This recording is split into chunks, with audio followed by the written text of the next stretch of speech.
काफी कुछ इलीगल हो रहा था उसमें। काफी कुछ, जो कुछ इलीगल आप सोच सकते हैं, काफी कुछ इलीगल हो रहा था। मैं बड़ा खुश था कि आज इनसे बात हुई है, जेल मंत्री भी बैठे हैं, सब बैठे हैं और बात हो गई है और कुछ एक्शन होगा। पर उससे 2 दिन के बाद ही मुझे डायरेक्टर जनरल ने कहा कि आपने अच्छा नहीं किया जाके।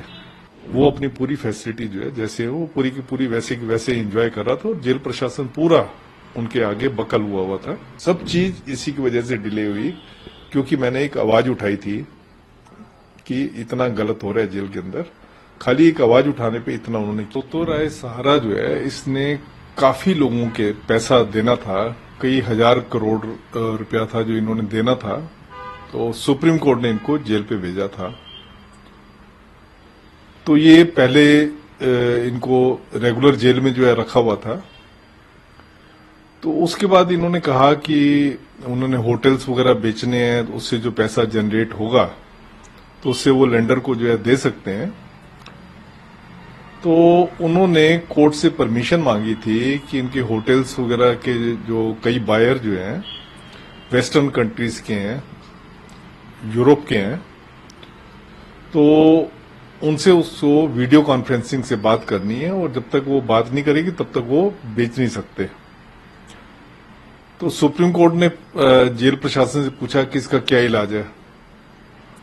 तो जेल प्रशासन ने कहा कि जेल के अंदर रह के तो ये नहीं हो सकता कि जेल के अंदर से वीडियो कॉन्फ्रेंसिंग वगैरह का प्रोविजन इतना वो नहीं है, तो जेल के बाहर रख के जो है हो सकता है। तो इनको फिर हमने वहां पे एक कोर्ट कम्प्लेक्स है उसमें रख दिया था।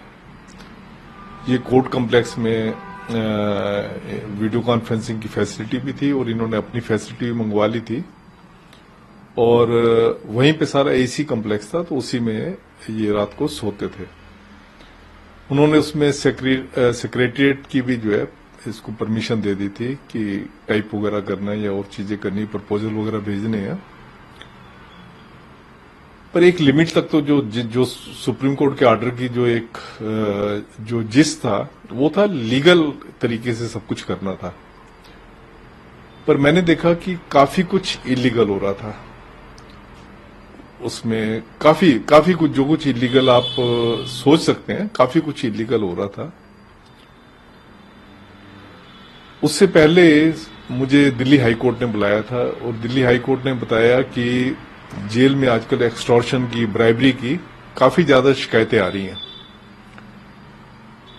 तो मैंने ये वाली बात जो है अपनी जीओस मीटिंग में बताई, जिसमें डीजी प्रिजन जो है इसको चेयर करते थे। तो उसमें मैंने बताया था, तो डीजी प्रिजन को लगा कि शायद मैं उनके खिलाफ शिकायत कर रहा हूं, उनके खिलाफ उनको ही शिकायत कर रहा हूं। तो उन्होंने इसको अच्छे तरीके से नहीं लिया। पर जो अंदर जेल के अंदर हो रहा था, हाईकोर्ट तो हर एक चीज को जानती है, क्योंकि हाईकोर्ट के पास बहुत कंप्लेंट वगैरह आती हैं। हाईकोर्ट ने अच्छा किया कि पहले हमसे सुन लिया। उन्होंने मुझे बुलाया, उन्होंने बताया कि ऐसे ऐसी कंप्लेंट आ रही हैं, तो इसके लिए कुछ करो, कि हम जुडिशियल नोटिस लें उससे पहले कि आप कुछ करो। तो ये मैंने जब बात बताई तो इनके जो उस टाइम पे डायरेक्टर जनरल थे, उनके कान पे जूं तक नहीं रेंगी और उन्होंने कोई एक्शन नहीं लिया। तो उसके बाद मेरे पास कोई रास्ता नहीं रह जाता था और मैं फिर अरविंद केजरीवाल जी के पास गया। अरविंद केजरीवाल जी को मैं जानता था, क्योंकि मैं जो इनकी मूवमेंट है उसके साथ काफी मैं क्लोजली, मेरी वाइफ वगैरह बहुत क्लोजली जुड़े रहे थे। तो उनके पास गया, उनको मैंने बताया जाके, पहले उनके ऑफिस में गया। मेरे एक दोस्त थे, उन्होंने मेरे को पहले ऑफिस में मिलवाया। फिर इन्होंने कहा कि आप घर पे आ जाना, तो मैं घर पे गया इनके। तो वहां पे जेल मंत्री भी थे। तो मैंने उनको बताया कि ऐसे ऐसे जो है सुब्रत राय सहारा जो है, ऐसी ऐसी जो इन्होंने फैसिलिटीज ले रखी हैं जो कि इनको नहीं मिलनी चाहिए, और ये फैसिलिटी सारी जो है ये जेल प्रशासन की मिली भगत के साथ हो रही है। तो अरविंद केजरीवाल जी ने कहा कि आप इसका वीडियो बना के ला के दे सकते हो। तो मैंने कहा वीडियो बनाना मेरे लिए ठीक नहीं रहेगा, आपने आना है तो आप आके आप किसी भी टाइम आ जाओ और आप उसमें सरप्राइज चेक कर लो, आपको पता लग जाएगा। फिर वो कहने लगे कि ये जो डीजी प्रिजन होता है ये तो हमारे उसमें नहीं होता क्योंकि वो आईपीएस अफसर होता है, वो तो सेंट्रल गवर्नमेंट के उसमें होता है, तो उसके खिलाफ पता नहीं हम कुछ कर नहीं सकते हैं, नहीं कर सकते, पर जो डीआईजी है उसके खिलाफ हम कर सकते हैं। तो पर फिर कहने लगे कि अगर हमने छापा मारा और सब चीजें मिल गई तो ये तो फिर सुप्रीम के ऊपर एक्शन बनेगा। तो मैंने कहा सुप्रीम के ऊपर एक्शन बनेगा, जब सुप्रीम के ऊपर आप एक्शन लोगे तो उससे आपको पता लग जाएगा, वो अपने आप बता देगा कि सब कुछ मैं डायरेक्टर जनरल के कहने पे कर रहा हूं। तो इन्होंने कहा ठीक है। तो करके मैं बड़ा खुश था कि आज इनसे बात हुई है, जेल मंत्री भी बैठे हैं, सब बैठे हैं और बात हो गई है और कुछ एक्शन होगा। पर उससे 2 दिन के बाद ही मुझे डायरेक्टर जनरल ने कहा कि आपने अच्छा नहीं किया, जाके आपने गरीब आदमी को फंसवा दिया, पता नहीं क्या कौन सा गरीब आदमी था। तो मैंने कहा ठीक है, जो चल रहा है, जो मैंने मेरा दिल कह रहा था मैंने अपने दिल के हिसाब से किया है, जो मुझे ठीक लगा था मैंने किया है, आगे जो आगे होगा जो देखा जाएगा। पर कुछ भी उसके ऊपर हुआ नहीं, बल्कि जेल मंत्री उसके बाद जो है उन्होंने हेडक्वार्टर की विजिट भी की। तो उन्होंने जाके उनको कहा भी, जो जेल के डायरेक्टर जनरल और दूसरे अफसरों को कहा भी कि अब तक तुमने जो गलत कर लिया, इसके बाद आगे और गलत नहीं करना। मेरे सामने का, मैं भी बैठा था उस मीटिंग में। तो बस इतनी बात हुई, पर अल्टीमेटली कंक्रीट कुछ नहीं हुआ। वो अपनी पूरी फैसिलिटी जो है जैसे वो पूरी की पूरी वैसे की वैसे एंजॉय कर रहा था और जेल प्रशासन पूरा उनके आगे बकल हुआ था, झुका हुआ था। इवन जेल ऑफिसर जो है जब उनके जाते थे उनके पैरों को हाथ लगाते थे। तो मेरे को ये चीज अच्छी नहीं लगी कि एक इतने सीनियर लेवल के आदमी जाके उनके पैरों को हाथ लगा रहे हैं। तो खैर चलता रहा। उसके बाद इन्होंने जब हुआ तो मेरे को हैरेस करना शुरू कर दिया, क्योंकि आज तक का मेरा रिकॉर्ड था कि एज ए लॉ ऑफिसर 96 में मैंने ज्वाइन किया था एज ए लॉ ऑफिसर। मेरी सारी सीआर जो है आउटस्टैंडिंग जा रही थी, आउटस्टैंडिंग। मेरे को कभी एक मीमो नहीं मिली थी। इन्होंने मीमो देनी शुरू कर दी, परेशान करना शुरू कर दिया। बात बात में कोई बात भी नहीं होती थी, मीमो दे देना और उसको दिल्ली गवर्नमेंट को भेज देना कि एक्शन लेने के लिए। क्योंकि मेरे लिए जो मैं क्लास 1 ऑफिसर था, क्लास 1 ऑफिसर में लेफ्टिनेंट गवर्नर जो है कॉम्पिटेंट अथॉरिटी होती है। तो इन्होंने ऐसे परेशान करना शुरू कर दिया। मैंने कोशिश की कि लेफ्टिनेंट गवर्नर को मैं मिलूं जाके, और मैं मिला भी। उन्होंने कहा कि आप हमारे सेक्रेटरी से बात कर लो। मैंने सेक्रेटरी से बात की, उनको मैंने बताया कि क्या इस टाइम जेल पे चल रहा है। पर उस टाइम ऐसा एक माहौल चल रहा था जिसमें कि मतलब उनकी एक जैसे होता है ना, गाड़ी बड़ी तेज चल रही थी। जो डायरेक्टर जनरल प्रिजन है, फिर बाद में कमिश्नर ऑफ पुलिस बनने वाले थे, और उसके बाद और कुछ उनका था। तो खैर मैंने जो कुछ किसी को भी उनको कहा तो उन्होंने मेरी बात किसी ने सुनी नहीं। तो उसके बाद क्या हुआ, चलो चल रहा था जैसे चल रहा था। मैंने कहा मैं तो फेस कर लूंगा जो मेरे साथ हो रहा है, जो डिपार्टमेंट में जो भी अब अगर इसका डे बाय डे डिक्लाइन हो रहा है तो होता रहे, मैं उसमें क्या कर सकता। जो मैं कर सकता था मैंने किया। उसके बाद इसका फ्लैश पॉइंट आया कि जब मैं रिटायर हो रहा था, मैं 29 जुलाई को रिटायर हुआ, मतलब 29 जुलाई जो लास्ट वर्किंग डे था।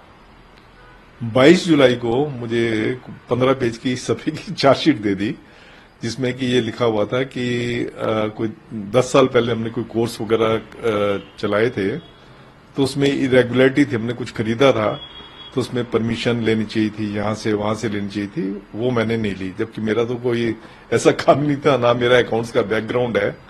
तो खरीदा भी डायरेक्टर जनरल ने, सब कुछ डायरेक्टर जनरल जो उस टाइम पे थे उन्होंने किया था।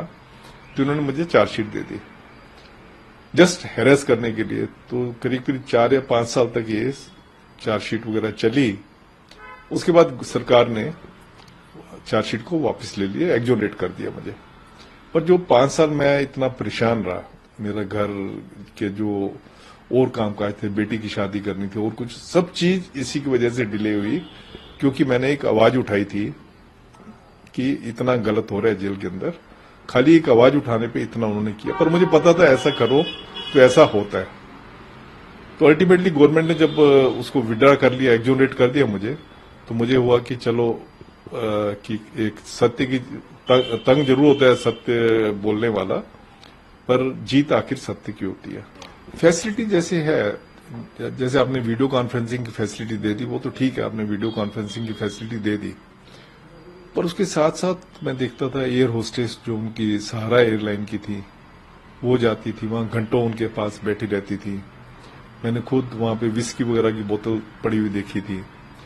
तो ये तो आप किसी स्ट्रेच ऑफ इमेजिनेशन में नहीं सोच सकते कि इतनी फैसिलिटी जो है आप किसी को इस आड़ में दे रहे हो कि सुप्रीम कोर्ट ने कहा है। सुप्रीम कोर्ट को भी जेल एडमिनिस्ट्रेशन ने कहा था, तभी सुप्रीम कोर्ट ने कहा ठीक है, पैसे इनको रिकवर करने हैं तो आप ये एक्स्ट्रा फैसिलिटी दे दो। पर ये वाली फैसिलिटी तो आप किसी इमेजिनेशन में आप सोच भी नहीं सकते कि उसको जो है औरतें आएंगी, या जो हम सुनते थे कि जेल के अंदर लड़कियां, हाँ, जेल के अंदर लड़कियां, जो आप सुनते थे वो बिल्कुल सही सुनते थे। तो किस बिहाफ पे उनको ओके किया गया था कि भाई आप लड़कियां भी एयर होस्टेस के रूप में लड़कियां जो है, मतलब उसमें क्योंकि सुप्रीम कोर्ट ने कहा था कि इनको जो सेक्रेटरिएट चलाने की परमिशन दे दी थी, तो एज ए वो हेल्प करने के लिए वो आती थी वहां पे और घंटों वहां रहती थी बैठी। और शराब की बॉटल्स भी, हाँ, वो मैंने खुद देखी है उसमें।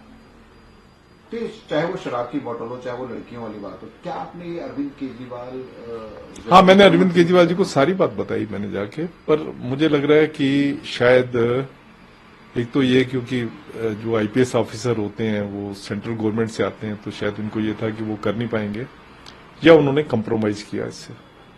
क्योंकि तिहाड़ जेल के अगर स्टाफ की बात की तो दिल्ली सरकार भी उस पर एक्शन ले सकता है अगर वो चाहे तो। अगर वो विजिट करके, या चाहे जेल मंत्री भी अगर वो जाते तो शायद कार्रवाई हो सकती थी। जेल स्टाफ के ऊपर तो ले सकते हैं, पर क्योंकि मेरा एलिगेशन था सीनियर ऑफिसर जो है उनको सारी ये मदद कर रहे हैं, तो उसमें इनका ये कहना था कि हम करेंगे, तो मतलब इन्होंने जस्ट एक उस पर एक्शन ना लेके उसको डिले किया या कंप्रोमाइज किया उसके साथ। उसका नतीजा ये हुआ कि मुझे जो आगे 5-6 साल जो है कष्ट भरे जो है बिताने पड़े।